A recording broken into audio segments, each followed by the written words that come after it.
Hello everyone, welcome back to നാറ്റമി. നിങ്ങളെല്ലാവരും എക്സാമിന് വേണ്ടി പ്രിപ്പയർ ആയിട്ട് ഇരിക്കുകയാണ് അല്ലേ? അപ്പോൾ നമ്മൾ കഴിഞ്ഞ കുറച്ച് ദിവസമായിട്ട് നാഷണൽ അക്കാഡമിയുടെ എക്സാം ഓറിയന്റഡ് ലൈവ് ക്ലാസ്സുകളിലൂടെയാണ് പോയിക്കൊണ്ടിരിക്കുന്നത്. കഴിഞ്ഞ കുറച്ച് ദിവസങ്ങളായിട്ട് നമ്മൾ എല്ലാവരും ഒരുമിച്ച് തന്നെയാണ് അല്ലേ? അപ്പോൾ നമുക്കറിയാം നമ്മുടെ എക്സാം നെക്സ്റ്റ് മന്തിലാണ്. അപ്പോൾ അതിനുവേണ്ടി എല്ലാവരും പഠിച്ച് പ്രിപ്പയർ ആയിട്ട് ഇരിക്കുകയായിരിക്കും. റിവിഷൻസ് ഒക്കെ സ്റ്റാർട്ട് ചെയ്തില്ല എല്ലാവരും. അപ്പോൾ ഇന്ന് നമ്മൾ നോക്കാൻ പോകുന്നത് നമ്മുടെ NIOS കെമിസ്ട്രിയിലെ +2 കെമിസ്ട്രിയിലെ കുറച്ച് ക്വസ്റ്റ്യൻ ആൻസേഴ്സ് ആണ്. നമ്മൾ അവിടെ എക്സാമിന് ഇമ്പോർട്ടന്റ് ആയിട്ടുള്ള ചാപ്റ്റേഴ്സിൽ വരാൻ സാധ്യതയുള്ള മോഡൽ ക്വസ്റ്റ്യൻസും അതിന്റെ ആൻസേഴ്സും ആണ് നമ്മൾ ഇവിടെ ഡിസ്കസ് ചെയ്യാൻ വേണ്ടി പോകുന്നത്.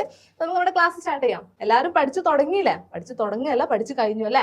പഠിച്ചു കഴിഞ്ഞു, റിവിഷൻ ഒക്കെ സ്റ്റാർട്ട് ചെയ്ത് റെഡി ആയിട്ട് ഇരിക്കുകയാണ്. അപ്പൊ നമുക്ക് നോക്കാം, നമുക്ക് ഏതൊക്കെ ടൈപ്പ് ക്വസ്റ്റ്യൻസ് ആണ് നമ്മുടെ കെമിസ്ട്രിയിൽ നിന്ന് ചോദിക്കുന്നത് നമുക്ക് നോക്കാം. അപ്പൊ ഫസ്റ്റ് നമ്മൾ ഡിസ്കസ് ചെയ്യാൻ വേണ്ടി പോകുന്നത് നമ്മുടെ ഫസ്റ്റ് ചാപ്റ്റർ ആണ്, the atom molecule and chemical arithmetics. നമുക്കറിയാം ഈ ഒരു ചാപ്റ്ററിൽ നമ്മൾ എന്താ പഠിക്കുന്നത്?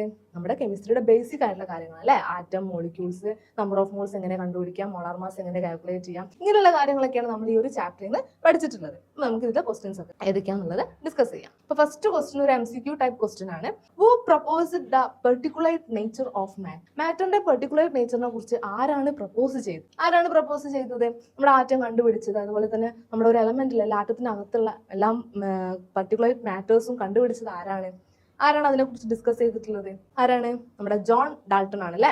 ജോൺ ഡാൾട്ടൺ ആണ് ഡിസ്കസ് ചെയ്തിട്ടുള്ളത്. Therefore ഇതിന്റെ ആൻസർ ഏതാ വരുന്നത്? ഫസ്റ്റ് ഓപ്ഷൻ ആണ്, that is the John Dalton. Next question, calculate the molecular mass of ammonia അല്ലെങ്കിൽ NH3യുടെ മോളിക്കുലാർ മാസ് കണ്ടുപിടിക്കാനാണ് പറഞ്ഞിട്ടുള്ളത്. നമുക്ക് എന്തൊക്കെ തന്നിട്ടുണ്ട്? അറ്റോമിക് മാസ് ഓഫ് നൈട്രജൻ തന്നിട്ടുണ്ട്. അറ്റോമിക് മാസ് ഓഫ് നൈട്രജൻ എത്രയാ? 14 ആണെന്ന് തന്നിട്ടുണ്ട്. അതുപോലെ തന്നെ അറ്റോമിക് മാസ് ഓഫ് ഹൈഡ്രജനും തന്നിട്ടുണ്ട്. ഹൈഡ്രജന്റെ അറ്റോമിക് മാസ് 1 ആണ്. അപ്പം അറ്റോമിക് മാസ് ഓഫ് നൈട്രജനും തന്നിട്ടുണ്ട്, അറ്റോമിക് മാസ് ഓഫ് ഹൈഡ്രജനും തന്നിട്ടുണ്ട്. നമ്മളോട് കാൽക്കുലേറ്റ് ചെയ്യാൻ പറഞ്ഞിട്ടുള്ളത് എന്താണ്?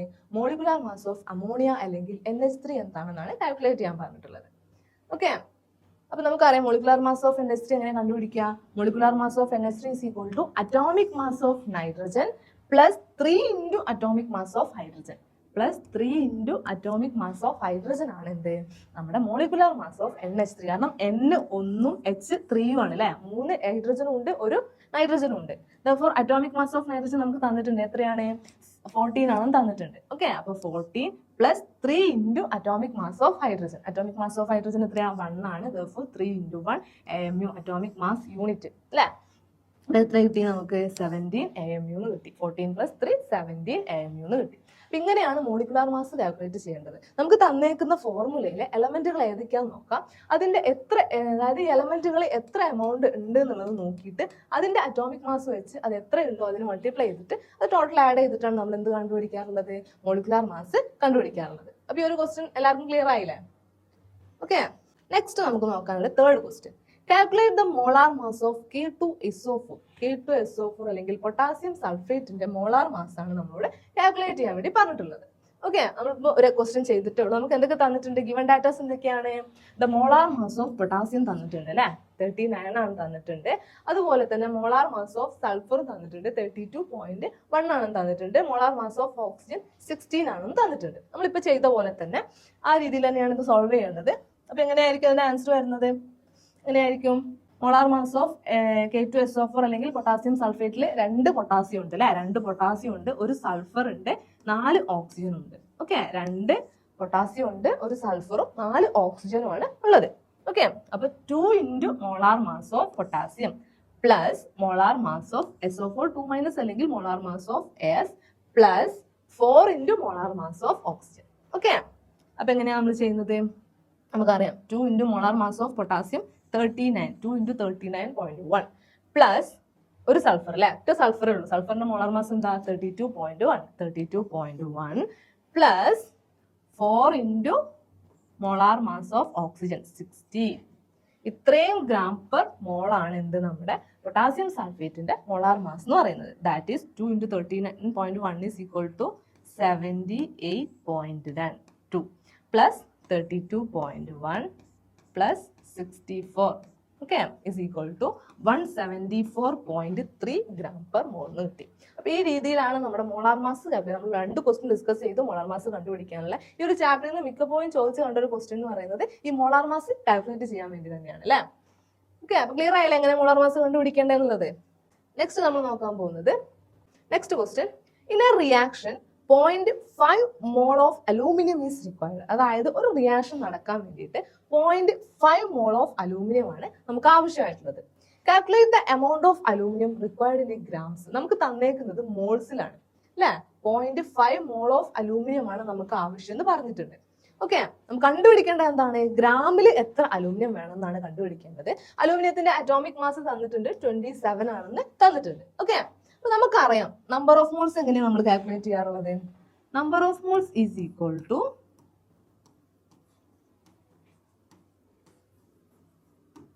To mass by molar mass അല്ലെ. Mass by molar mass.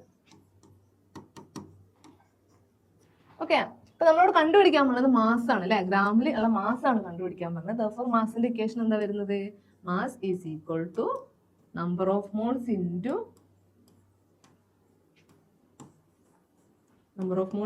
Molar mass അല്ലെ. Okay, number of moles into molar mass ചെയ്ത് കഴിഞ്ഞാൽ നമുക്ക് അതിന്റെ റിക്വയർഡ് മാസ് കിട്ടും. ഓക്കെ, അപ്പൊ നമുക്കറിയാം മോളാർ മാസ് ഓഫ് അലൂമിനിയം നമുക്ക് തന്നിട്ടുണ്ട്. എന്താണ്? 27 ആണെന്ന് തന്നിട്ടുണ്ട്. 27 ആണെന്ന് തന്നിട്ടുണ്ട്. Molar mass of aluminium 27 gram per മോൾ ആണ് തന്നിട്ടുണ്ട്. റിക്വയർഡ് മാസ് എന്ന് പറഞ്ഞു കഴിഞ്ഞാൽ നമ്പർ ഓഫ് മോൾസിന്റെ മോളാർ മാസ് ചെയ്താൽ മതി. നമ്പർ ഓഫ് മോൾസ് എത്രയാണ്? 0.5 മോൾ ആണ് ആവശ്യമായിട്ടുള്ളത് അല്ലെ. 0.5 ഇൻറ്റു 27 ചെയ്ത് കഴിഞ്ഞാൽ നമുക്ക് അതിന്റെ റിക്വയർഡ് മാസിന്റെ ഗ്രാംസിൽ കിട്ടും. ദാറ്റ് ഈസ് 0.5 ഇൻറ്റു 25 എന്ന് പറഞ്ഞു കഴിഞ്ഞാൽ 27 എന്ന് പറഞ്ഞു കഴിഞ്ഞാൽ 27 ഡിവൈഡഡ് ബൈ 2 അല്ലെ ഇസ് ഈക്വൽ ടു 13.5 ഗ്രാം കിട്ടി. അപ്പൊ ഈ ഒരു ഇക്വേഷൻ വെച്ചിട്ട് അങ്ങോട്ടും ഇങ്ങോട്ടൊക്കെ ക്വസ്റ്റ്യൻസ് ചോദിക്കും. ചിലപ്പോൾ നമ്പർ ഓഫ് മോൾസ് കാൽക്കുലേറ്റ് ചെയ്യാൻ പറയും. റിക്വയർഡ് മാസ് തന്നിട്ട് നമ്പർ ഓഫ് മോൾസ് കാൽക്കുലേറ്റ് ചെയ്യാൻ വേണ്ടി പറയും. അപ്പോൾ നമുക്ക് അവിടെ യൂസ്ഫുൾ ആയിട്ടുള്ള ഇക്വേഷൻ എന്താണ്? Number of moles is equal to mass by molar mass എന്ന് പറയുന്ന ഇക്വേഷൻ പഠിച്ചു കഴിഞ്ഞാൽ നമുക്ക് ഈ ഒരു ടൈപ്പ് ക്വസ്റ്റ്യൻസ് ഒക്കെ എന്ത് ചെയ്യാൻ പറ്റും? ഈസി ആയിട്ട് സോൾവ് ചെയ്യാൻ പറ്റും. ക്ലിയർ ആയില്ലേ ഒരു ക്വസ്റ്റ്യൻ? നെക്സ്റ്റ് നമ്മൾ നോക്കാൻ പോകുന്നത് സെക്കൻഡ് ചാപ്റ്റർ ആണ്. അപ്പൊ ഈ ഒരു ഫസ്റ്റ് ചാപ്റ്ററിൽ നിന്ന് ഈ ടൈപ്പ് ക്വസ്റ്റ്യൻസ് ആയിരിക്കും മിക്കപ്പോഴും ചോദിക്കാറുള്ളത്. ഒന്നെങ്കിൽ മോളാർ മാസ് കാൽക്കുലേറ്റ് ചെയ്യാൻ പറയും, അല്ലെങ്കിൽ നമ്പർ ഓഫ് മോൾസ് കാൽക്കുലേറ്റ് ചെയ്യാൻ പറയും, അല്ലെങ്കിൽ റിക്വയർഡ് മാസ് കാൽക്കുലേറ്റ് ചെയ്യാൻ പറയും. ഇങ്ങനെയുള്ള ക്വസ്റ്റ്യൻസ് ഒക്കെ അറിയാൻ വേണ്ടിയിട്ട് നമുക്ക് ബേസിക് ആയിട്ടുള്ള കുറച്ച് ഇക്വേഷൻസ് ഒക്കെ ഉണ്ട് അല്ലെ, അതൊക്കെ പഠിച്ചിരിക്കാം. നെക്സ്റ്റ് നമ്മൾ നോക്കാൻ പോകുന്നത് സെക്കൻഡ് ചാപ്റ്റർ ആണ്. That is the atomic structure. Atomic സ്ട്രക്ചറിലെ ഫസ്റ്റ് ക്വസ്റ്റ്യൻ ഒരു ഒബ്ജക്റ്റീവ് ടൈപ്പ് ക്വസ്റ്റ്യൻ ആണ്. That is what is fundamental particle. എന്താണ് ഫണ്ടമെന്റൽ പാർട്ടിക്കിൾ? അല്ലെങ്കിൽ താഴെ കൊടുത്തതിൽ ഏതാണ് ഫണ്ടമെന്റൽ പാർട്ടിക്കിൾ എന്ന് പറയുന്നത്? ആറ്റത്തിന്റെ ഫണ്ടമെന്റൽ പാർട്ടിക്കിൾ ഏതാണെന്നാണ് ചോദിക്കുന്നത്. 4 ഓപ്ഷൻസ് തന്നിട്ടുണ്ട്. First one is the electron, second one is the proton, third one is the neutron and fourth option all of the above. നമുക്കറിയാം ഒരു ആറ്റത്തിന്റെ ഫണ്ടമെന്റൽ പാർട്ടിക്കിൾസ് ഏതൊക്കെയാണ്? നെഗറ്റീവ്ലി ചാർജ്ഡ് ഇലക്ട്രോൺസ് ഉണ്ടായിരിക്കും, positively charged protons ഉണ്ടായിരിക്കും, അതുപോലെ തന്നെ neutral charged ആയിട്ടുള്ള neutrons ഉണ്ടായിരിക്കും. Okay, അപ്പൊ ഇതിന്റെ കറക്റ്റ് ഓപ്ഷൻ ഏതാണ്? ഓപ്ഷൻ ഡി ആണ് അല്ലെ. Option D, that is the all of the above ആണ് നമ്മുടെ ക്വസ്റ്റ്യന്റെ ആൻസർ എന്ന് പറയുന്നത്. Next question, list any 3 characteristics of electromagnetic radiation. Electromagnetic റേഡിയേഷന്റെ 3 ക്യാരക്ടറിസ്റ്റിക്സ് ഏതൊക്കെയാണെന്നാണ് ചോദിച്ചിട്ടുള്ളത്. ഓക്കെ, നമുക്കറിയാം ഇലക്ട്രോമാഗ്നറ്റിക് റേഡിയേഷന്റെ ക്യാരക്ടറിസ്റ്റിക്സ് എന്തൊക്കെയാണ്? വേവ്സ് ആണ് അല്ലെ. വേവ്സിന്റെ ക്യാരക്ടറിസ്റ്റിക്സ് എന്തൊക്കെയാണ്? EM വേവ്സ് ആണ്.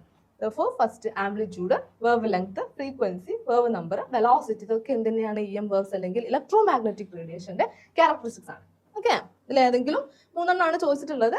അതിലേതെങ്കിലും 3 എഴുതിയാൽ മതി. Next question, give the significance of principal, azimuthal and magnetic quantum numbers. എന്താണ് നമുക്കറിയാം 3 ടൈപ്പ് ഓഫ് ക്വാണ്ടം നമ്പേഴ്സ് ആണ് നമ്മൾ പഠിക്കുന്നത്. ഏതൊക്കെയാണ്? പ്രിൻസിപ്പൽ ക്വാണ്ടം നമ്പർ ഉണ്ട്, അസിമുത്തൽ ക്വാണ്ടം നമ്പർ ഉണ്ട്, അതുപോലെ തന്നെ മാഗ്നറ്റിക് ക്വാണ്ടം നമ്പർ ഉണ്ട്. ഇത് 3ഉം ഉദ്ദേശിക്കുന്നത് എന്താണ് അല്ലെങ്കിൽ ഇതിന്റെ ആവശ്യകത എന്താണെന്നാണ് ചോദിച്ചിട്ടുള്ളത്. ഓക്കെ, നമ്മൾ പ്രിൻസിപ്പൽ ക്വാണ്ടം നമ്പർ എന്താണ് പറയുന്നത്? N എന്ന ലെറ്റർ വെച്ചിട്ടാണ് നമ്മൾ പ്രിൻസിപ്പൽ ക്വാണ്ടം നമ്പറിനെ ഡിനോട്ട് ചെയ്യാറുള്ളത്. മെയിൻലി അത് എന്തുമായിട്ട് കൺസേർഡ് ആണ്? ദ എനർജി ഓഫ് ദ ഷെല്ലിന്റെ എനർജിയുമായിട്ട് കൺസിഡർ അല്ലെ. എനർജി ഇൻക്രീസ് ചെയ്യുന്ന ഓർഡറിൽ, അതായത് എനർജി ലെവൽ കാണിക്കാൻ വേണ്ടിയിട്ട് നമ്മൾ N എന്ന നമ്പർ യൂസ് ചെയ്യാറുള്ളത്. ദെർഫോർ എനർജി റിലേറ്റഡ് ആയിട്ടുള്ള ക്വാണ്ടം നമ്പർ ആണ് എന്ത്? പ്രിൻസിപ്പൽ ക്വാണ്ടം നമ്പർ അല്ലെങ്കിൽ സ്മോൾ ലെറ്റർ N എന്ന് പറയുന്നത്. Okay, next one is the azimuthal quantum number. Azimuthal quantum number എന്താണ്? നമ്മുടെ ഓർബിറ്റിന്റെ ജോമെട്രിക്കൽ ഷേപ്പുമായിട്ട് റിലേറ്റഡ് ആയിട്ടുള്ളതാണ് എന്ത്? അസിമുത്തൽ ക്വാണ്ടം നമ്പർ അല്ലെങ്കിൽ L എന്ന് പറയുന്നത്. ഓക്കെ, അതിന്റെ ജോമെട്രി, അതായത് നമ്മുടെ ഓർബിറ്റിന്റെ ഷേപ്പുമായിട്ട് റിലേറ്റ് ചെയ്തിട്ടുള്ളതാണ് എന്ത്? അസിമുത്തൽ ക്വാണ്ടം നമ്പർ അല്ലെങ്കിൽ സ്മോൾ എൽ എന്ന് പറയുന്നത്. ഇനി മാഗ്നറ്റിക് ക്വാണ്ടം നമ്പർ ആണെങ്കിൽ ആ ഓർബിറ്റലിന്റെ ഓറിയന്റേഷൻ, അതായത് ആ ഒരു സ്പിന്നിങ് അല്ലെങ്കിൽ ആ ഒരു ഓറിയന്റേഷനെ ബേസ് ചെയ്തിട്ടില്ലെങ്കിൽ അത് റിലേറ്റഡ് ആയിട്ടുള്ള ക്വാണ്ടം നമ്പർ ആണ് എന്ത്? Magnetic quantum number. അതിനെ നമ്മൾ ഡിനോട്ട് ചെയ്യുന്നത് സ്മോൾ ML വെച്ചിട്ടാണ്. ഓക്കെ, 3 ക്ലിയർ ആയില്ലേ? Principal quantum number energy related ആണ്. അതുപോലെ തന്നെ അസിമുത്തൽ ക്വാണ്ടം നമ്പർ അതിന്റെ ജിയോമെട്രിക്കൽ ഷേപ്പുമായിട്ട് റിലേറ്റ് ചെയ്തിട്ടുള്ളതാണ്. അതുപോലെ തന്നെ നമ്മുടെ ലാസ്റ്റ് മാഗ്നറ്റിക് ക്വാണ്ടം നമ്പേഴ്സ് നമ്മുടെ ഓറിയന്റേഷൻ ഓഫ് ദ ഓർബിറ്റലുമായിട്ട് റിലേറ്റ് ചെയ്തിട്ടുള്ള ക്വാണ്ടം നമ്പർ ആണ് മാഗ്നറ്റിക് ക്വാണ്ടം നമ്പർ എന്ന് പറയുന്നത്. അപ്പോൾ ഈ ക്വസ്റ്റ്യൻ എല്ലാവർക്കും ക്ലിയർ ആയില്ലേ? Next question, which of the following orbital will filled first? നമുക്ക് രണ്ട് ഓർബിറ്റൽസ് തന്നിട്ടുണ്ട്, 2p തന്നിട്ടുണ്ട്, 3s തന്നിട്ടുണ്ട്. ഇതിൽ ആദ്യം ഫിൽ ആവുന്നത് ഏത് ഓർബിറ്റലാണെന്നാണ് ചോദിച്ചിട്ടുള്ളത്.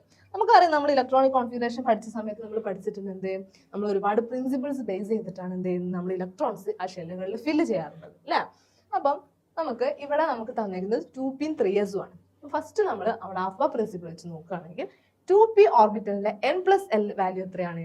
2p യുടെ n വാല്യൂ എത്രയാണ്? 2 ആണല്ലേ. ഓക്കെ, n വാല്യൂ 2 ആണ്, l വാല്യൂ 1 ആണ്. ഓക്കെ, അപ്പൊ 2p യുടെ n+l വാല്യൂ എന്ന് പറയുന്നത് 2 + 1 ദാറ്റ് ഈസ് 3 ആണ്. ഓക്കെ, എന്നാൽ 3s ന്റെ n+1 വാല്യൂ എത്രയാണ്? 3n ന്റെ l+ വാല്യൂ 3s ന്റെ n വാല്യൂ 3ഉം അതുപോലെ തന്നെ l വാല്യൂ എന്താണ്? 0 ആണ് അല്ലെ. എസ് ഓർബിറ്റലിന്റെ l വാല്യൂ 0 ആണ്. therefore 3 + 0 ആണ് 3s ന്റെ n+l വാല്യൂ എന്ന് പറയുന്നത് ദാറ്റ് ഈസ് ഈക്വൽ ടു 3 ആണ്. അപ്പൊ ഇവിടെ രണ്ടിന്റെയും n+l വാല്യൂ എന്താണ്? 3 ആണ് വന്നിട്ടുള്ളത് അല്ലെ. രണ്ടിന്റെയും n+l വാല്യൂ 3 ആണ് വന്നിട്ടുള്ളത്. അപ്പൊ നമുക്കറിയാം, നമ്മൾ ആ പ്രിൻസിപ്പിളിനകത്ത് പഠിച്ച വേറൊരു കാര്യമുണ്ട്, രണ്ട് ഓർബിറ്റലിന്റെയും n+l വാല്യൂ സെയിം ആയാൽ n വാല്യൂ ഏറ്റവും കുറവ് ഏതിനാണോ അവിടെയാണ് നമ്മൾ എന്ത് ചെയ്ത് ഫസ്റ്റ് ഇലക്ട്രോൺസ് ഫില്ല് ചെയ്യാറുള്ളത്.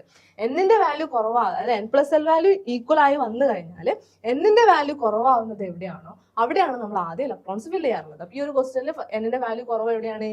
2p അല്ലേ. അപ്പൊ 2p ആദ്യം ഇലക്ട്രോൺസ് ഫില്ല് ചെയ്യാറുള്ളത്. ഓക്കെ, ക്ലിയർ ആയില്ലേ? അപ്പൊ ഈ രീതിയിലുള്ള ക്വസ്റ്റ്യൻസ് ഒക്കെ നിങ്ങൾ എന്ത് ചെയ്യുക, സോൾവ് ചെയ്ത് പഠിക്കുക. നെക്സ്റ്റ് നമ്മൾ നോക്കാൻ പോകുന്നത് നമ്മുടെ 4th ചാപ്റ്റർ ആയിട്ടുള്ള കെമിക്കൽ ബോണ്ടിങ് ആണ്. ഓക്കെ, കെമിക്കൽ ബോണ്ടിങ് നമ്മുടെ 4th ചാപ്റ്റർ ആയിട്ടുള്ള കെമിക്കൽ ബോണ്ടിങ് ആണ് നമ്മൾ നോക്കാൻ പോകുന്നത്. അല്ലെ, first question, what do you understand by a polar covalent bond? എന്താണ് പോളാർ കോവലന്റ് ബോണ്ട് എന്ന് പറഞ്ഞു കഴിഞ്ഞാൽ ഗിവ് 2 എക്സാമ്പിൾസ്, 2 എക്സാമ്പിൾസ് ആണ് നമ്മളോട് ചോദിച്ചിട്ടുള്ളത്. എന്താണ് പോളാർ കോവലന്റ് ബോണ്ട് എന്ന് പറഞ്ഞു കഴിഞ്ഞാൽ, ഈ കോവലന്റ് ബോണ്ട് എന്തിനു വേണ്ടിയിട്ടാണ് ഫോം ചെയ്യുന്നത് അല്ലെ? ഇലക്ട്രോൺസുകൾ തമ്മിൽ അവരുടെ ആ ഒരു ഇലക്ട്രോണിക് കോൺഫിഗറേഷൻ സ്റ്റെബിലൈസ് ചെയ്യാൻ വേണ്ടിയിട്ട് അവർ അങ്ങോട്ടും ഇങ്ങോട്ടും ആറ്റംസ് എന്ത് ചെയ്യും, ഇലക്ട്രോൺസിനെ ഷെയർ ചെയ്യും അല്ലെ. അങ്ങനെ ഷെയർ ചെയ്തിട്ടാണ് അവർക്കിടയിൽ ഒരു ബോണ്ട് ഫോം ചെയ്യുന്നത്. ഓക്കെ, അപ്പൊ കോവലന്റ് ബോണ്ട് എന്ന് പറഞ്ഞു കഴിഞ്ഞാൽ വളരെ ക്ലോസർ ആയിട്ടുള്ള ആറ്റംസ് തമ്മിൽ കമ്പൈൻ ചെയ്തിട്ട് അതിൽ ഇലക്ട്രോൺസുകൾ ഏറ്റവും ഇലക്ട്രോൺ നെഗറ്റീവ് ആയിട്ടുള്ള ആറ്റത്തിലേക്കായിരിക്കും ഇലക്ട്രോൺസ് എന്ത് ചെയ്യുന്നത്, മൂവ് ചെയ്യുന്നുണ്ടെങ്കിൽ അങ്ങോട്ടേക്കായിരിക്കും ആ ഒരു ഇലക്ട്രോൺസിനെ ഷെയർ ചെയ്യുന്നത്. ഓക്കെ, അപ്പൊ അങ്ങനെ ഷെയർ ചെയ്ത സമയത്ത് ഈ മോളിക്യൂൾസുകൾ അല്ലെങ്കിൽ ആറ്റംസ് തമ്മിലൊരു ചാർജ് സെപ്പറേഷൻ ഉണ്ടാവും. ഓക്കെ, അപ്പൊ അവർക്ക് ആ ഒരു സമയത്ത് അവർക്കിടയിൽ ഫോം ചെയ്യുന്ന ബോണ്ടിനെയാണ് നമ്മൾ എന്ത് കോവലന്റ് അല്ലെങ്കിൽ പോളാർ കോവലന്റ് ബോണ്ട് എന്ന് പറയുന്നത്. ഓക്കെ, പോളാർ ആവാൻ കാരണം എന്താണ്? അവർക്കിടയിൽ ഒരു ചാർജ് സെപ്പറേഷൻ വന്നതുകൊണ്ടാണ്. അപ്പൊ എന്താണ് കോവലന്റ് ബോണ്ട് അല്ലെങ്കിൽ പോളാർ കോവലന്റ് ബോണ്ട് എന്ന് ക്ലിയർ ആയില്ലേ? ഓക്കെ, എക്സാമ്പിൾസ് നമുക്കുള്ളത് നമ്മുടെ വാട്ടർ H2O. വാട്ടർ എന്താണ്? Polar covalent bond. വാട്ടറിൽ ഹൈഡ്രജൻ ഓക്സിജൻ ഇടയിൽ വരുന്ന ബോണ്ട് പോളാർ കോവലന്റ് ബോണ്ടാണ്. അതുപോലെ തന്നെ ഹൈഡ്രജൻ ക്ലോറൈഡ് HCl ഇതൊക്കെ എന്താണ്? പോളാർ കോവലന്റ് ബോണ്ടിന്റെ എക്സാമ്പിൾസ് ആണ്. Next question, what are the basic postulates of VSEPR theory? VSEPR theory വളരെ ഇമ്പോർട്ടന്റ് ആയിട്ടുള്ള ടോപ്പിക്കാണ് ഈ ഒരു ചാപ്റ്ററിൽ നിന്ന്. ഓക്കെ, അപ്പൊ അതിന്റെ പോസ്റ്റുലേറ്റ്സ് നിങ്ങൾ മസ്റ്റ് ആയിട്ടും പഠിച്ചിരിക്കണം. പല തവണ നമുക്ക് എക്സ്പെക്ട് ചെയ്യാൻ പറ്റിയ ഒരു ക്വസ്റ്റ്യൻ ആണ് ഈ ഒരു ക്വസ്റ്റ്യൻ എന്ന് പറയുന്നത്. മെയിൻലി 2 ബേസിക് പോസ്റ്റുലേറ്റ്സ് ആണ് നമ്മുടെ VSEPR തിയറിക്കുള്ളത്. ഏതൊക്കെയാണ് പോസ്റ്റുലേറ്റ്സ്? ഫസ്റ്റ് പോസ്റ്റുലേറ്റ് ഏതാണ്? The electron pair around the central atom in a molecule arrange themselves in a space in such a way that they minimise the mutual repulsion. അതായത് നമ്മുടെ central ആറ്റത്തിന് ചുറ്റുമുള്ള ഇലക്ട്രോൺസുകൾ arrange ചെയ്തേക്കുന്നത് എങ്ങനെയാണ്? അവർക്കിടയിലുള്ള mutual repulsion minimise ചെയ്യുന്ന രീതിയിലാണ് അവർ എന്ത് ചെയ്യുന്നത്, ചുറ്റും അറേഞ്ച് ചെയ്തിട്ടുള്ളതാണ് ഫസ്റ്റ് പോസ്റ്റുലേറ്റ്സ് പറയുന്നത്. സെക്കൻഡ് പോസ്റ്റുലേറ്റ്സ് പറയുന്നത് എന്താണ്? The repulsion of lone pair of electron for another lone pair. അതായത് ലോൺ പെയർക്കിടയിലുള്ള റിപ്പൾഷൻ ആണ് greater than the bond pair repulsion. അതായത് ലോൺ പെയർ റിപ്പൾഷൻ ആണ് കൂടുതൽ, പിന്നീടാണ് എന്ത് വരുന്നത്, ലോൺ പെയർ ബോണ്ട് പെയർ റിപ്പൾഷനും, അതിന്റെ ശേഷമാണ് ബോണ്ട് പെയർ റിപ്പൾഷൻ വരുന്നത്. ഓക്കെ, അപ്പൊ ആ റിപ്പൾസീവ് ഓർഡർ എന്ന് പറയുന്നത് ഏറ്റവും കൂടുതൽ ലോൺ പെയർസിന് ഇടയിലാണ്, ദെൻ ലോൺ പെയർ ബോണ്ട് പെയർസിന് ഇടയിൽ, ദെൻ ബോണ്ട് പെയർസിന് ഇടയിൽ. ഇതാണ് 2 പോസ്റ്റുലേറ്റ്സ് ഓഫ് VSEPR തിയറി എന്ന് പറയുന്നത്. ഓക്കെ, ക്ലിയർ ആയില്ലേ? ഫസ്റ്റ് തിയറിയിൽ ആറ്റത്തിന് ചുറ്റും ഇലക്ട്രോൺസ് അറേഞ്ച് ചെയ്തേക്കുന്നത് അവർക്കിടയിലുള്ള മ്യൂച്വൽ റിപ്പൾഷൻ മിനിമൈസ് ചെയ്യുന്ന രീതിയിലാണ്. സെക്കൻഡ് എന്ന് പറയുന്നത് ആ റിപ്പൾസീവ് ഫോഴ്സിന്റെ ഓർഡർ എന്ന് പറയുന്നത് ഏറ്റവും കൂടുതൽ ലോൺ പെയർസിന് ഇടയിലായിരിക്കും, പിന്നീടാണ് ലോൺ പെയർ ബോണ്ട് പെയർസിന് ഇടയിൽ വരുന്നത്, അതിനുശേഷമാണ് ബോണ്ട് പെയറിന് ഇടയിൽ വരുന്നത്. ഓക്കെ, ക്ലിയർ ആയില്ലേ postulates? Next question, What is the basic difference between valence bond and molecular orbital theory? നമുക്കറിയാം നമ്മുടെ VSCPR തിയറി കഴിഞ്ഞതിന് ശേഷം വന്ന രണ്ട് മോഡേൺ തിയറീസ് ആണ് MOT ആൻഡ് VBT എന്ന് പറയുന്നത്. ഏതൊക്കെയാണ്? ബാലൻസ് ബോണ്ട് തിയറിയും അതുപോലെ തന്നെ മോളിക്കുലാർ ഓർബിറ്റൽ തിയറി. ഇവർക്കിടയിലുള്ള ബേസിക് ആയിട്ടുള്ള ഡിഫറൻസ് എന്താണെന്നാണ് നമ്മളോട് ചോദിച്ചിട്ടുള്ളത്. ഓക്കെ, അപ്പൊ ബാലൻസ് ബോണ്ട് തിയറി എന്ന് പറഞ്ഞു കഴിഞ്ഞാൽ it visualise the bond formation to be localised. അതായത് ആ MO തിയറി VBT അല്ലെങ്കിൽ VB തിയറിയിൽ പറയുന്നത് the bond formation be localised ആയിരിക്കും എന്നാണ് പറയുന്നത്. പക്ഷേ MOTയിൽ പറയുന്നത് the bond formation is delocalised. Okay, delocalised ആയിരിക്കും. അപ്പൊ ഇതാണ് ഇവർ തമ്മിലുള്ള ബേസിക് ഡിഫറൻസ് എന്ന് പറയുന്നത്. എന്തൊക്കെയാണ്? ബാലൻസ് ബോണ്ട് തിയറിയിൽ the bond formation to be localised according to MOT it is delocalised. Clear ആയല്ലേ? എല്ലാവരും ശ്രദ്ധിക്കുന്നില്ലേ ക്ലാസ്സിൽ?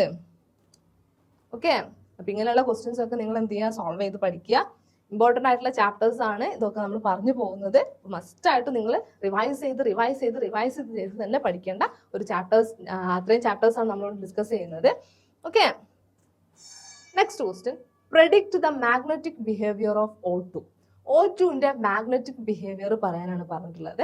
ഓക്കെ, അപ്പൊ നമുക്കറിയാം നമ്മുടെ MO കോൺഫിഗറേഷൻ അല്ലെങ്കിൽ മോളിക്കുലർ ഓർബിറ്റൽ കോൺഫിഗറേഷൻ ബേസ് ചെയ്തിട്ട് നോക്കുകയാണെങ്കിൽ നമുക്ക് ആ ഒരു കോൺഫിഗറേഷൻ തന്നു കഴിഞ്ഞാൽ നമുക്ക് അതിന്റെ മാഗ്നറ്റിക് ബിഹേവിയർ എന്താന്ന് പറയാൻ പറ്റും അല്ലെ? നമ്മുടെ MO കോൺഫിഗറേഷനിൽ W ഓക്യുപ്പൈഡ് ആണ്, അല്ലെങ്കിൽ എല്ലാ ഷെല്ലുകളും W ഓക്യുപ്പൈഡ് ആണെങ്കിൽ അതിന്റെ ബിഹേവിയർ എന്തായിരിക്കും? അത് ഡയാമാഗ്നറ്റിക് ആയിരിക്കും. എന്നാൽ അത് സിംഗിളി ഓക്യുപ്പൈഡ് ആണെങ്കിൽ നമ്മുടെ MO orbitals, molecular orbitals singly occupied ആണെങ്കിൽ അതിന്റെ ബിഹേവിയർ എന്ന് പറയുന്നത്, മാഗ്നറ്റിക് ബിഹേവിയർ എന്ന് പറയുന്നത് പാരാമാഗ്നറ്റിക് ആയിരിക്കും. ഓക്കെ, അപ്പൊ ഇവിടെ നമുക്ക് ഓക്സിജന്റേതാണ് ചോദിച്ചിട്ടുള്ളത്. ഓക്സിജന്റെ MO കോൺഫിഗറേഷൻ നമുക്കറിയാം. എന്താണ് ഓക്സിജന്റെ MO configuration? Sigma 2s2, sigma 2s2, sigma star 2s2, sigma 2pz2, അതുപോലെ തന്നെ pi 2px2 is equal to pi 2py2, pi star 2p1x is equal to pi star 2p1y. Okay, അപ്പൊ ഇവിടെ എന്താണ്? ഫുള്ളി ഓക്യുപ്പൈഡ്, W ഓക്യുപ്പൈഡ് ആണ്. ഇവിടെയും W occupied ആണ്, ഇവിടെയും W occupied ആണ്, ഇവിടെയും W ഓക്യുപ്പൈഡ് ആണ്, ഇവിടെയും W ഓക്യുപ്പൈഡ് ആണ്. പക്ഷേ ഈ ലാസ്റ്റില് അത് സിംഗ്ലി ഓക്യുപ്പൈഡ് ആണ് അല്ലെ? ഇലക്ട്രോൺസ് സിംഗ്ലി ഓക്യുപ്പൈഡ് ആണ്. Therefore ഓക്സിജന്റെ, അതായത് രണ്ട് അൺപെയർഡ് ഇലക്ട്രോൺസ് ഓക്സിജൻ മോളിക്യൂളിൽ പ്രസന്റ് ആയതുകൊണ്ട് തന്നെ അതെന്തായിരിക്കും? അതിന്റെ ബിഹേവിയർ പാരാമാഗ്നറ്റിക് ആയിരിക്കും അല്ലെ? സിംഗ്ലി ഓക്യുപ്പൈഡ് ആയതുകൊണ്ട് തന്നെ അതിന്റെ ബിഹേവിയർ എന്ന് പറയുന്നത് പാരാമാഗ്നറ്റിക് ആയിരിക്കും. ക്ലിയർ ആയില്ലേ ഒരു ക്വസ്റ്റ്യൻ? നെക്സ്റ്റ് നമുക്ക് നോക്കാനുള്ളത് നമ്മുടെ 7th ചാപ്റ്റർ ആണ്. 7th ചാപ്റ്റർ ദ സൊല്യൂഷൻസ് അല്ലെ? സൊല്യൂഷൻസ് നമ്മൾ എല്ലാവർക്കും ഇഷ്ടപ്പെട്ട ചാപ്റ്റർ ആയിരിക്കും സൊല്യൂഷൻസ് അല്ലെ? നമുക്ക് എല്ലാവർക്കും ബേസിക് ആയിട്ട് അറിയാവുന്ന കാര്യങ്ങൾ തന്നെയാണ് നമ്മൾ ഒരു ചാപ്റ്ററിൽ പഠിക്കുന്നത്. Therefore ഇതിലെ ഫസ്റ്റ് ക്വസ്റ്റ്യൻ ഒരു MCQ ടൈപ്പ് ക്വസ്റ്റ്യൻ ആണ്. That is the concentration of solution is, അതായത് ഒരു സൊല്യൂഷന്റെ കോൺസെൻട്രേഷൻ താഴെ പറയുന്നതിൽ ഏതാണെന്നാണ് ചോദിച്ചിട്ടുള്ളത്. നമുക്കറിയാം ഒരു സൊല്യൂഷന്റെ പ്രോപ്പർട്ടീസിനെയാണ് നമ്മൾ അതിന്റെ കോൺസെൻട്രേഷൻ എന്ന് വിളിക്കുന്നത് അല്ലെ? കോൺസെൻട്രേഷൻ എന്ന് വിളിക്കുന്നത്. അപ്പൊ താഴെ തന്നേക്കുന്നത് എന്തൊക്കെയാണ്? മൊളാരിറ്റി ഉണ്ട്, നോർമാലിറ്റി ഉണ്ട്. ഇത് മൂന്നും എന്താണ്? ഒരു സൊല്യൂഷന്റെ കോൺസെൻട്രേഷൻ അല്ലെങ്കിൽ പ്രോപ്പർട്ടി തന്നെയാണ്. Therefore കറക്റ്റ് ഓപ്ഷൻ വരുന്നത് ഓൾ ഓഫ് ദ എബവ് ആണ് അല്ലെ? നോർമാലിറ്റി, മൊളാരിറ്റി ഒക്കെ തന്നെയാണ് നമ്മുടെ സൊല്യൂഷന്റെ കോൺസെൻട്രേഷൻ തന്നെയാണ്. കോൺസെൻട്രേഷൻ റിലേറ്റഡ് ആയിട്ടുള്ള പ്രോപ്പർട്ടീസ് ആണ്. Next question, find out the molarity of the solution which contain 32 gram of methyl alcohol അല്ലെങ്കിൽ CH3OS in 200 ml solution. 200 ml solutionൽ 32 gram എന്തുണ്ട്? മീഥൈൽ ആൽക്കഹോൾ ഉണ്ട്. അതിന്റെ മൊളാരിറ്റി കാൽക്കുലേറ്റ് ചെയ്യാണ് നമ്മളോട് പറഞ്ഞിട്ടുള്ളത്. ഓക്കെ, അപ്പൊ മൊളാരിറ്റിയുടെ ഇക്വേഷൻ എന്താ? മൊളാരിറ്റിയുടെ ഇക്വേഷൻ നമുക്ക് എല്ലാവർക്കും അറിയാം. ഒന്ന് പറഞ്ഞ മൊളാരിറ്റിയുടെ ഇക്വേഷൻ എന്താ? Molarity is equal to number of moles of solute divided by volume of solution in liter. എന്താണ്? number of moles of solute divided by volume of solution in liter ആണ് മൊളാരിറ്റിയുടെ equation വരുന്നത് അല്ലേ? ഓക്കെ, അപ്പൊ നമുക്ക് ഇവിടെ കണ്ടുപിടിക്കേണ്ട first number of moles കണ്ടുപിടിക്കണം. Number of moles നമുക്ക് തന്നിട്ടുണ്ടോ? ഇല്ല. നമുക്ക് എന്താ തന്നിട്ടുള്ളത്? 32 gram of methyl alcohol 200 ml സൊല്യൂഷനിലാണെന്ന് പറഞ്ഞിട്ടുണ്ട്. ഓക്കെ, അപ്പൊ അതിന്റെ മാസ് തന്നിട്ടുണ്ട്. മോളാർ മാസ് നമുക്കറിയാം. മോളാർ മാസ് നമുക്ക് കാൽക്കുലേറ്റ് ചെയ്തൂടെ? CH3OHന്റെ മോളാർ മാസ്. ഓക്കെ, അപ്പൊ മാസും മോളാർ മാസും കിട്ടിയ നമ്പർ ഓഫ് മോൾസ് എങ്ങനെ കണ്ടുപിടിക്കാം? മാസ് ബൈ മോളാർ മാസ് ചെയ്താൽ മതി. ഓക്കെ, അപ്പൊ ആദ്യം നമ്മൾ എന്ത് കാൽക്കുലേറ്റ് ചെയ്യണം? മോളാർ മാസ് കാൽക്കുലേറ്റ് ചെയ്യണം. Molar mass of CH3OH. കാർബണിന്റെ അറ്റോമിക് മാസ് 12, ഹൈഡ്രജന്റേത് 1 ആണ്. Therefore 3 × 1.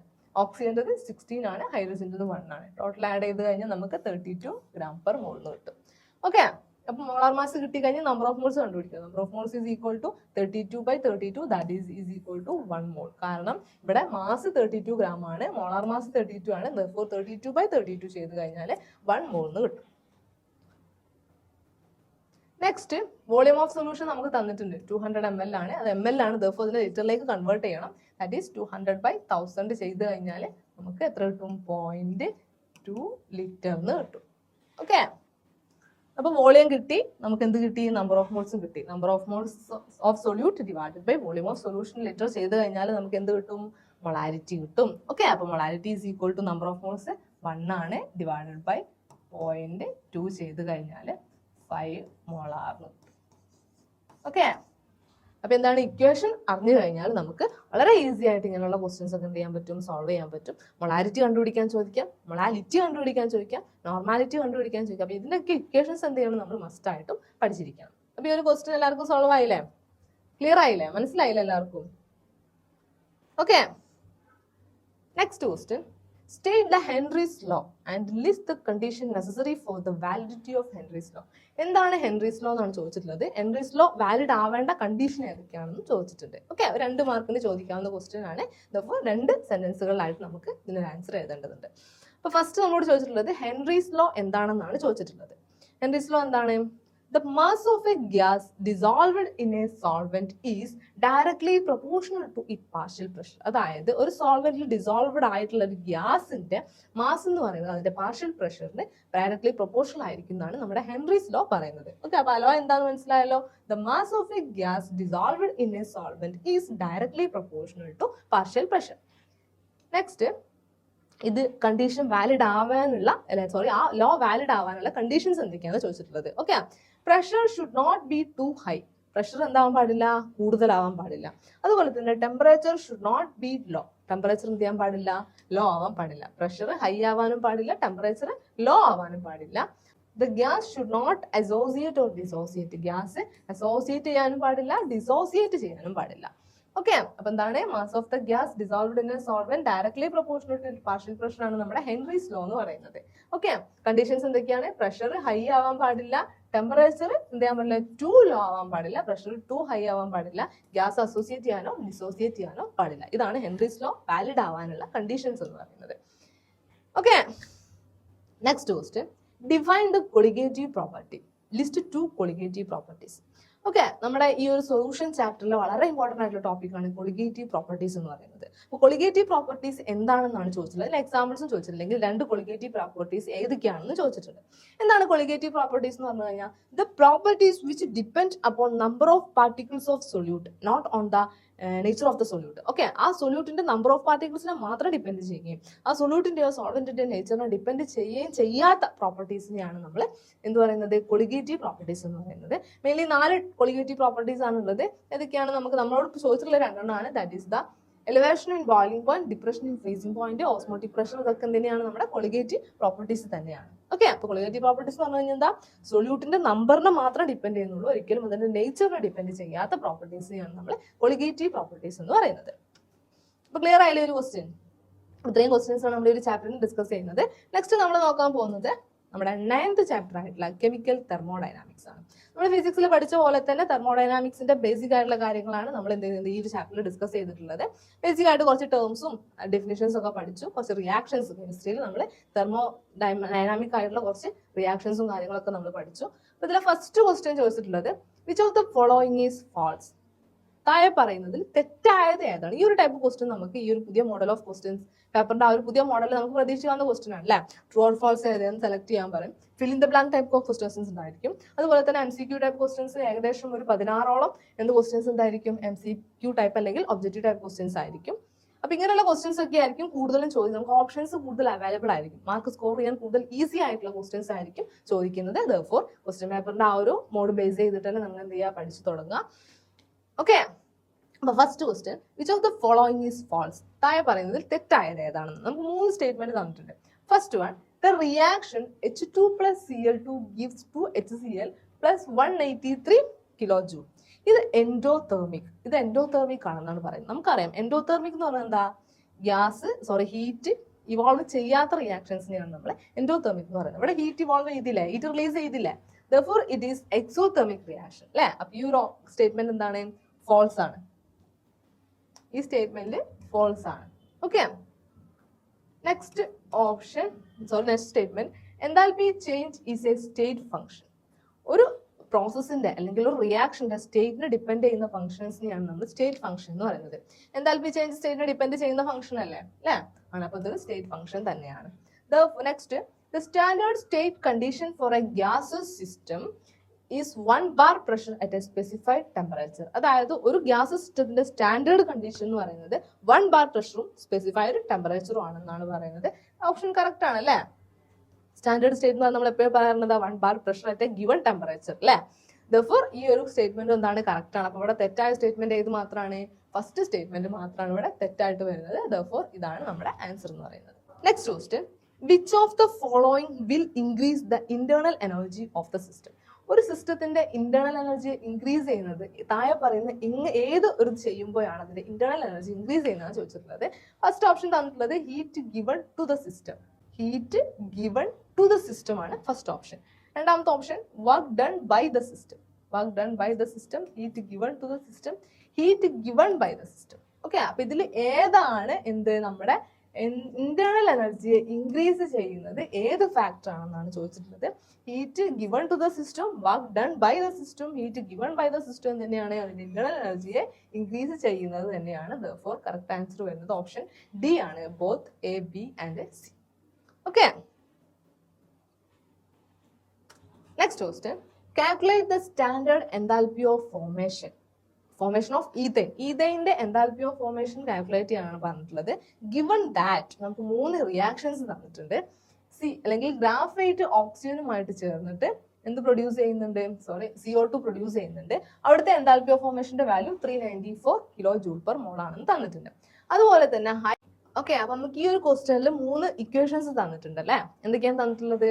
ഗ്രാഫൈറ്റ് അല്ലെങ്കിൽ കാർബൺ ഓക്സിജനുമായിട്ട് ചേർന്ന് കാർബൺ ഡൈ ഓക്സൈഡ് പ്രൊഡ്യൂസ് ചെയ്യുന്ന ഇക്വേഷൻ തന്നിട്ടുണ്ട്. അവിടുത്തെ എൻതാൽപ്പി ഓഫ് ഫോർമേഷന്റെ വാല്യൂ തന്നിട്ടുണ്ട് -394 കിലോ ജൂൾ പെർ മോൾ ആണെന്ന് തന്നിട്ടുണ്ട്. അതുപോലെ തന്നെ നെക്സ്റ്റ് നമുക്ക് തന്നിട്ടുള്ളത് ഹൈഡ്രജനും ഓക്സിജനും കൂടി ചേർന്ന് വാട്ടർ പ്രൊഡ്യൂസ് ചെയ്യുന്ന ഇക്വേഷൻസ് അല്ലെങ്കിൽ റിയാക്ഷൻ തന്നിട്ടുണ്ട്. അവിടുത്തെ എൻതാൽപ്പി ഓഫ് ഫോർമേഷന്റെ value -286 kilo joule per mole ആണെന്ന് തന്നിട്ടുണ്ട്. നെക്സ്റ്റ് നമുക്ക് ഈഥൈന് ഓക്സിജനുമായിട്ട് ചേർന്നിട്ട് കാർബൺ ഡൈ ഓക്സൈഡും വാട്ടറും ആവുന്ന റിയാക്ഷൻ തന്നിട്ടുണ്ട് അല്ലെ. That is C2H6 + 7O2 gives 2CO2 + 3H2. അവിടുത്തെ എൻതാൽപ്പി ഓഫ് ഫോർമേഷന്റെ വാല്യൂ തന്നിട്ടുണ്ട് -1560 കിലോ ജൂൾ പെർ മോൾ ആണ് തന്നിട്ടുണ്ട്. ഓക്കെ, അപ്പൊ നമുക്ക് കണ്ടുപിടിക്കേണ്ട എന്താണ്? ഈഥൈൻ പ്രൊഡ്യൂസ് ചെയ്യുന്ന സമയത്ത് ഉണ്ടാവുന്ന എൻതാൽപ്പി ഓഫ് ഫോർമേഷന്റെ വാല്യൂ എന്താണെന്നാണ് ചോദിച്ചിട്ടുള്ളത്. ഓക്കെ, ഈ ഒരു ടൈപ്പ് ഓഫ് ക്വസ്റ്റൻസ് നമുക്ക് ഒരു ചാപ്റ്ററിൽ നിന്ന് എന്തായാലും പ്രതീക്ഷിക്കാവുന്ന ഒരു ക്വസ്റ്റൻ തന്നെയാണ്. കാരണം എൻതാൽപ്പി ഓഫ് ഫോർമേഷൻ കണ്ടുപിടിക്കാൻ നമുക്ക് ഒരുപാട് റിയാക്ഷൻസ് തന്നിട്ട് അല്ലെങ്കിൽ ഇന്ന റിയാക്ഷൻ നടന്നിട്ട് ഇന്ന പ്രൊഡക്റ്റ് പ്രൊഡ്യൂസ് ചെയ്യുന്ന സമയത്ത് അവിടെ ഉണ്ടാവുന്ന എൻതാൽപ്പി ഓഫ് റിയാക്ഷൻ എന്താണെന്നൊക്കെ നമുക്ക് കണ്ടുപിടിക്കേണ്ടത്. നമുക്ക് ആ ഒരു ടൈപ്പ് ക്വസ്റ്റൻ ആണ് ഇവിടെ ചോദിച്ചിട്ടുള്ളത്. നമുക്ക് ഇത് എങ്ങനെയാണ് സോൾവ് ചെയ്യുന്നത് നോക്കാം. ഓക്കെ, അപ്പൊ നമുക്ക് തന്ന ഇക്വേഷൻസിനൊക്കെ നമ്മൾ ഫസ്റ്റ്, സെക്കൻഡ്, തേർഡ് ഇക്വേഷൻസ് ആയിട്ട് എന്ത് ചെയ്യാം? മാർക്ക് ചെയ്ത് വെക്കാം. First equation, second equation, third equation എന്ന രീതിയിൽ മാർക്ക് ചെയ്ത് വെച്ചു. ഇനി നമുക്ക് റിക്വയർഡ് ഇക്വേഷൻ എന്താണ്? 2C + 3H2 gives C2H6 അല്ലെ. എന്താണ്? 2C + 3H2, 2 ഗ്രാഫൈറ്റും 3 ഹൈഡ്രജൻ ചേർന്ന് ഈഥൈൻ ആയി മാറുന്ന റിയാക്ഷനിൽ നടക്കുമ്പോൾ ഉണ്ടാകുന്ന എൻതാൽപ്പി ഓഫ് ഫോർമേഷൻ എന്താണെന്നാണ് നമുക്ക് കണ്ടുപിടിക്കേണ്ടത്. ഓക്കെ, അപ്പൊ നമുക്ക് ഇവിടെ തന്നേക്കുന്ന ഈ ഒരു ഇക്വേഷനകത്ത് എന്തുണ്ട്? പ്രൊഡക്റ്റ് ആയിട്ട് ഒരു ഗ്രാഫൈറ്റ് ഇട്ട് അപ്പൊ നമ്മൾ എന്ത് ചെയ്യണം? അതിനെ 2 ഗ്രാഫൈറ്റ് ആയിട്ട് കൺവേർട്ട് ചെയ്യണം. അതിന് വേണ്ടിയിട്ട് നമ്മൾ എന്ത് ചെയ്യുക? ഈ ഒരു ഇക്വേഷനെ 2 വെച്ച് മൾട്ടിപ്ലൈ ചെയ്യേണ്ടതുണ്ട് അല്ലെ. അപ്പൊ 2 വെച്ച് മൾട്ടിപ്ലൈ ചെയ്യുമ്പോൾ നമുക്ക് എന്ത് കിട്ടും? ഇതിനെ 2 വെച്ച് മൾട്ടിപ്ലൈ ചെയ്യാണ്. ഓക്കെ, അപ്പൊ എന്ത് കിട്ടും? നമുക്ക് 2C + 2O2 gives 2CO2 എന്ന് കിട്ടും അല്ലെ. 2CO2 എന്ന് കിട്ടും. അപ്പൊ ഇവിടെ എന്താവും? ഇതും 2 വെച്ച് മൾട്ടിപ്ലൈ ചെയ്യും. ഓക്കെ, ഇനി നമുക്ക് വേണ്ടത് 3 ഹൈഡ്രജൻ വരുന്ന റിയാക്ഷൻ ആണ് അല്ലെ. 3 ഹൈഡ്രജൻ ആണ് അടുത്ത പ്രൊഡക്റ്റ് ആയിട്ട് റിയാക്ടന്റ് ആയിട്ട് യൂസ് ചെയ്യുന്നത്. അപ്പോൾ ഇവിടെ ഒരു ഹൈഡ്രജനും വാട്ടറും തമ്മിലുള്ള റിയാക്ഷൻ നമുക്ക് തന്നിട്ടുണ്ട്. അപ്പോൾ ഇത് 3 അല്ല വേണ്ടത്. അപ്പോൾ നമ്മൾ എന്ത് ചെയ്യണം? ഇതിനെ 3 വെച്ച് മൾട്ടിപ്ലൈ. ഈ ഒരു ഇക്വേഷൻ 2നെ നമ്മൾ എന്ത് ചെയ്യാം? 3 വെച്ച് മൾട്ടിപ്ലൈ ചെയ്യേണ്ടതുണ്ട്. ഓക്കെ, അപ്പോൾ ഇതിനെ 3 വെച്ച് മൾട്ടിപ്ലൈ ചെയ്യുമ്പോൾ 3H2 + 3/2O2 gives 3H2O എന്ന് കിട്ടും. അപ്പൊ ഇവിടെ എന്താവും? ഇവിടെ 3 വെച്ച് എൻതാൽപ്പി ഓഫ് ഫോർമേഷന്റെ വാല്യൂ 3 വെച്ച് മൾട്ടിപ്ലൈ ചെയ്യും. ഓക്കെ, ഇനി നമ്മൾ എന്ത് ചെയ്യാം? ഇത് രണ്ടും കൂടി ചേർന്നിട്ടാണ് എന്ത് പ്രൊഡ്യൂസ് ചെയ്യുന്നത്? ഈഥൈൻ പ്രൊഡ്യൂസ് ചെയ്യുന്നത് അല്ലെ. 2Cയും 3H2 കൂടി ചേർന്നിട്ടാണ് എന്ത് പ്രൊഡ്യൂസ് ചെയ്യുന്നത്? C2H6 അല്ലെങ്കിൽ ഈഥൈൻ പ്രൊഡ്യൂസ് ചെയ്യുന്നത്. അപ്പൊ നമ്മൾ എന്ത് ചെയ്യണം? ഈ 2 ഇക്വേഷൻസിനെ ആഡ് ചെയ്ത് കൊടുക്കുക. ഓക്കെ, അപ്പൊ ആഡ് ചെയ്യുമ്പോൾ നമുക്ക് എന്ത് കിട്ടും? 2C + 3H2 2C + 3H2 plus ഇവിടെ 2O2 ഉണ്ട്, 3/2O2 ഉണ്ട്, ടോട്ടൽ 7/2O2 എന്ന് കിട്ടും. Therefore 2C + 3H2 + 7/2O2 gives 2CO2 അല്ലേ? 2CO2 plus 3H2O. 3H2O. അതിന്റെ എൻതാൽപ്പി ഓഫ് ഫോർമേഷന്റെ വാല്യൂ എന്തായിരിക്കും വരുന്നത്? ഇത് രണ്ടും കൂടെ ആഡ് ചെയ്തത് അല്ലെ? ഈ രണ്ട് വാല്യൂയും കൂടെ ആഡ് ചെയ്തത്. Therefore 2 into minus of 394 plus 3 into minus of 286. Total 1056 kilojoule per mole കിട്ടി. ഓക്കെ, അപ്പൊ ഈ ഒരു ഇക്വേഷനിൽ അധികം വന്നിട്ടുള്ളത് എന്താണ്? നമുക്ക് ഇവിടെ 7O2 അധികമാണ്, അതുപോലെ തന്നെ 2CO2 അധികമാണ് അല്ലെ? അത് രണ്ടും ഒഴിവാക്കണം. അതിന് വേണ്ടിയിട്ട് നമ്മൾ എന്ത് ചെയ്യണം? ഇതിൽ 7O2 ഉണ്ട്, ഇതിൽ 2CO2 ഉണ്ട്. അപ്പൊ ഇതിന്ന് ഇത് മൈനസ് ചെയ്താൽ പോരെ അല്ലെ? ഇത് മൈനസ് ചെയ്താൽ നമുക്ക് എന്ത് കിട്ടും? ഇത് രണ്ടും ക്യാൻസൽ ആയി പോകും. പിന്നെ നമുക്ക് വേണ്ട പ്രൊഡക്റ്റ് എന്താണ്? ഈഥൈൻ ആണ്. ഈഥൈന്റെ റിയാക്ഷൻ നമുക്ക് ഇവിടെ ഉണ്ട്. ഓക്കെ, അപ്പൊ നമ്മൾ എന്ത് ചെയ്യാം? ഈ കിട്ടിയ ഇക്വേഷൻ 5ൽ നിന്ന് ഇക്വേഷൻ 3 എന്ത് ചെയ്യാം? മൈനസ് ചെയ്യാം. അപ്പൊ 5 - 3 ചെയ്യുമ്പോൾ നമുക്ക് എന്ത് കിട്ടും?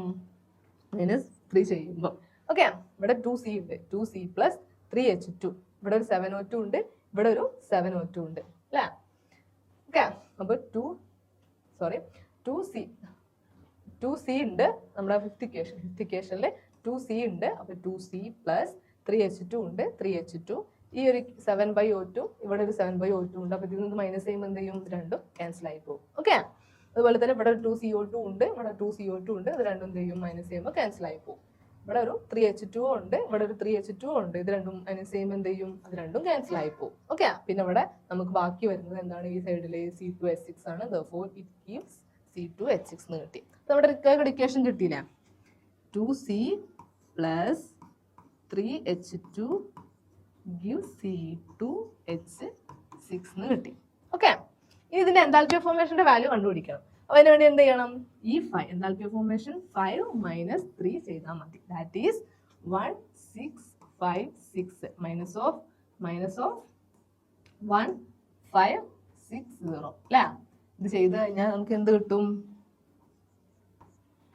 ചെയ്ത് കഴിഞ്ഞാല് അതായത് 5ന്ന് 3 മൈനസ് ചെയ്യാം, 5ന്ന് 3 മൈനസ് ചെയ്യാം. Therefore minus of 1656 മൈനസ് -1560 ചെയ്ത് കഴിഞ്ഞാൽ നമുക്ക് അതിന് എൻതാൽപ്പി ഓഫ് ഫോർമേഷൻ കിട്ടും. That is equal to -96 kilojoule per എന്ന് കിട്ടും. -96 കിലോജൂൾ പെർ എന്ന് കിട്ടും.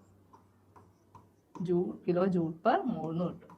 ഓക്കെ, അപ്പൊ ഈ ഒരു രീതിയിലാണ് നമ്മൾ എൻതാൽപ്പി ഓഫ് ഫോർമേഷൻ അല്ലെങ്കിൽ എൻതാൽപ്പി ഓഫ് റിയാക്ഷൻ എന്താണെങ്കിലും കണ്ടുപിടിക്കുന്നത് ഈ ഒരു രീതിയിലായിരിക്കും. ഓക്കെ, അപ്പൊ ആ ഒരു ട്രിക്ക് എന്ത് ചെയ്യാൻ മനസ്സിലാക്കി വെക്കുക. നമുക്ക് റിക്വയർഡ് ഇക്വേഷനിലേക്ക് എത്താൻ വേണ്ടി നമുക്ക് ഗിവൺ ഇക്വേഷൻസിൽ നമുക്ക് എന്തൊക്കെ ചെയ്യാൻ പറ്റുമോ ആ രീതിയിലൊക്കെ അതിനെ സോൾവ് ചെയ്തിട്ട് നമ്മൾ എന്ത് ചെയ്യാൻ എൻതാൽപ്പി ഓഫ് ഫോർമേഷൻ കാൽക്കുലേറ്റ് ചെയ്യാറാണ് പതിവ്. ഓക്കെ, അപ്പൊ ഈ ഒരു രീതിയിലാണ് നമ്മുടെ ഈ ഒരു ക്വസ്റ്റ്യൻസ് നമ്മൾ എന്ത് ചെയ്യേണ്ടത്? സോൾവ് ചെയ്യേണ്ടത്. ക്ലിയർ ആയില്ലേ ഒരു ക്വസ്റ്റ്യൻ? ഓക്കെ, അപ്പം നമുക്കറിയാം നമ്മുടെ കെമിസ്ട്രിയിൽ ഒരുപാട് ചാപ്റ്റേഴ്സ് നമുക്ക് പഠിക്കാനുണ്ട്. നമ്മൾ ഏതൊക്കെ ചാപ്റ്റേഴ്സിന്റെ ക്വസ്റ്റ്യൻ ആൻസേഴ്സ് നോക്കി, അതൊക്കെ ചാപ്റ്റേഴ്സിൽ വരുന്ന മോഡൽ ക്വസ്റ്റ്യൻസ് നമ്മൾ ഡിസ്കസ് ചെയ്തത് നമ്മുടെ first chapter atoms, molecule, chemical arithmetics എന്നായിരുന്ന ക്വസ്റ്റ്യൻസ് നമ്മൾ ഡിസ്കസ് ചെയ്തു. അതുപോലെ തന്നെ അറ്റോമിക് സ്ട്രക്ചർ അതിൽ നിന്നുള്ള ക്വസ്റ്റ്യൻസ് ഡിസ്കസ് ചെയ്തു, കെമിക്കൽ ബോണ്ടിങ്ങിലെ ക്വസ്റ്റ്യൻസ് ഡിസ്കസ് ചെയ്തു. പിന്നെ നമ്മുടെ 7th ചാപ്റ്റർ ആയിട്ടുള്ള സൊല്യൂഷൻസിലെ ക്വസ്റ്റ്യൻസ് ഡിസ്കസ് ചെയ്തു. അതുപോലെ തന്നെ 9th ചാപ്റ്റർ ആയിട്ടുള്ള കെമിക്കൽ തെർമോഡൈനാമിക്സിലെ ക്വസ്റ്റ്യൻസ് നമ്മൾ എന്ത് ചെയ്തു? ഡിസ്കസ് ചെയ്തു. ഓക്കെ, അപ്പൊ തൽക്കാലമായിട്ട് നമ്മൾ ഇന്നത്തെ ക്ലാസ് ഇവിടെ സ്റ്റോപ്പ് ചെയ്യുകയാണ്. നമുക്ക് ഇനിയും ഒരുപാട് ചാപ്റ്റേഴ്സിലെ ക്വസ്റ്റ്യൻ ആൻസേഴ്സ് നോക്കാനുണ്ട്. നമുക്ക് നെക്സ്റ്റ് ക്ലാസ്സിൽ അതിന്റെ ബാക്കി നമുക്ക് എന്ത് ചെയ്യാം? ഡിസ്കസ് ചെയ്യാം. ഇന്നത്തെ ക്ലാസ് ഇവിടെ താൽക്കാലികമായിട്ട് സ്റ്റോപ്പ് ചെയ്യാണ്. എല്ലാവർക്കും ക്ലിയർ ആയില്ലേ എങ്ങനെയാണ് ക്വസ്റ്റ്യൻസ് വരുന്നത്, അത് എങ്ങനെയൊക്കെയാണ് സോൾവ് ചെയ്യേണ്ടതെന്നൊക്കെ എല്ലാവർക്കും ക്ലിയർ ആയില്ലേ? ബാക്കി വരുന്ന ചാപ്റ്റേഴ്സിലെ ക്വസ്റ്റ്യൻസ് ഒക്കെ നമുക്ക് നെക്സ്റ്റ് ക്ലാസ്സിൽ എന്ത് ചെയ്യാം? ഡിസ്കസ് ചെയ്യാം. ഇതെല്ലാവർക്കും മനസ്സിലായിട്ടുണ്ടാവും എന്ന് വിചാരിക്കുന്നു. അപ്പം നമുക്ക് തൽക്കാലമായിട്ട് ഇവിടെ നിർത്താം. എല്ലാവർക്കും എൻ്റെ എല്ലാ വിജയാശംസകളും നേരുന്നു. Okay, bye.